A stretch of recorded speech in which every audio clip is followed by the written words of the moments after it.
Well, government sources are suggesting, as far as the India-US trade deal is concerned, that India's interests have been kept in mind. In fact, the interests of farmers, of fishermen, etc., they have been kept in mind while sort of coming up with this deal. And in fact, it was Prime Minister Narendra Modi's friendship with President Donald Trump that actually led to the announcement of this deal last night. In fact, government sources are also suggesting that India's interests will in no way be compromised when it comes to binding issues. For instance, what we've seen with the deals that Donald Trump has signed with several countries, he has not really stuck to the kind of commitments that have been made. However, government sources indicate that they have, of course, kept India's interest in mind, and national interest in no way is going to get compromised.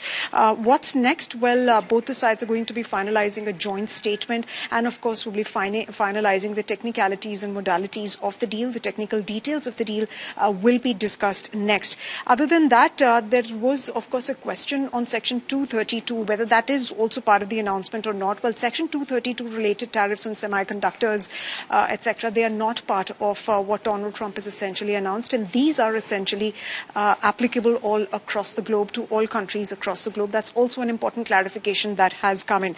Other than that, in fact, India is moving ahead with the target of $500 billion as far as our bilateral trade is concerned. We will, of course, be boosting our exports. But let me also tell you the clarification on President Donald Trump in his tweet, and when he said that the Prime Minister has agreed to buy $500 billion worth of goods, whether this is in energy, technology, etc.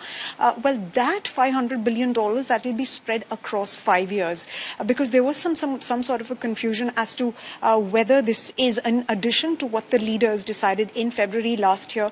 But now that clarification has come in, we've also gotten to know that as far as mutual trade between both the sides is concerned, we will be exporting whatever it is that we need, and we will be exporting whatever it is that the United States needs. So in no way our national interest or our interests will be compromised as it is. India will not be compromising on the interests of its farmers, agri, dairy and GM crops. We have drawn stringent red lines in the past, and those red lines continue to be maintained. In fact, as far as technology aspect is concerned, because Minister Piyush Goyal stated in his tweet late last night about technology and how we will be importing American technology, high-tech ecosystems, he said that in fact, we've been told that the import of data center equipments, nuclear equipments, advanced AI chips will be facilitated via the trade deal. And more details, well, we are yet awaiting more details from the government on that, but that's it for now. That's essentially what we are learning as part of the United States and India trade deal. We should be expecting a joint statement next, and after which the technicalities will be formalized. Negotiations, however, on the deal,